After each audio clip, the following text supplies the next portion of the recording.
ലോകത്തിലെ ഏറ്റവും പ്രധാനപ്പെട്ട ധാന്യവിളകളിലൊന്നാണ് ഗോതമ്പ്.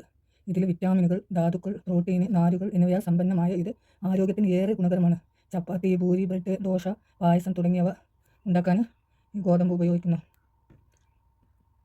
പോയേഷ്യ കുടുംബത്തിൽപ്പെട്ട വിവിധ ഇനങ്ങളുള്ള ഒരു ധാന്യച്ചെടിയാണ് ഗോതമ്പ്. ലോകത്തെ ഏറ്റവും പഴക്കമുള്ളതും പ്രാധാന്യമുള്ളതുമായ ധാന്യവിളകളിലൊന്നാണ് ഗോതമ്പ്. തവിട് ചേർന്ന ഗോതമ്പ് പോഷക സമൃദ്ധമാണ്. അതിനാൽ ചില ആളുകൾ അരിയേക്കാൾ ഉപരി ഗോതമ്പ് ആണ് അധികം ഉപയോഗിക്കുന്നത്. ലോകത്തെ കൃഷിയിടങ്ങളിൽ ഏറ്റവും അധികം നീക്കിവച്ചിരിക്കുന്നതും ഗോതമ്പ് കൃഷിക്കായിട്ടാണ്.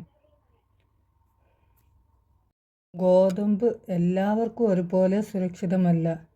ഗ്ലൂട്ടൻ അടങ്ങിയ ഗോതമ്പ് അലർജി, സീലിയാക് രോഗം, ഗ്ലൂട്ടൻ അസഹിഷ്ണുത ഉള്ളവർ ദഹന പ്രശ്നങ്ങൾക്ക് കാരണമാക്കാം.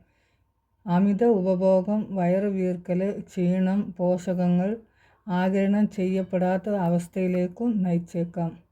പ്രമേഹ രോഗമുള്ളവരും വണ്ണം കുറക്കാൻ ആഗ്രഹിക്കുന്നവരും കൂടുതലും തിരഞ്ഞെടുക്കുന്നത് ഗോതമ്പാണ്. അരിയാഹാരം കൂടുതലായി കഴിക്കുന്നത് രക്തത്തിൽ പഞ്ചസാരയുടെ അളവ് വർദ്ധിപ്പിക്കുമെന്നും പ്രമേഹത്തിനും പൊണ്ണത്തടിക്കുമൊക്കെ കാരണമാകുമെന്നാണ് പറയപ്പെടുന്നത്. അതിനാൽ തന്നെ അരിയോട് നോ പറഞ്ഞ് ഗോതമ്പ് തിരഞ്ഞെടുക്കുകയാണ് ആരോഗ്യ സംരക്ഷണത്തിന് പ്രാധാന്യം നൽകുന്നവർ ചെയ്യുന്നത്. എന്നാൽ ഗോതമ്പ് അമിതമായാലും പ്രശ്നമാണ്.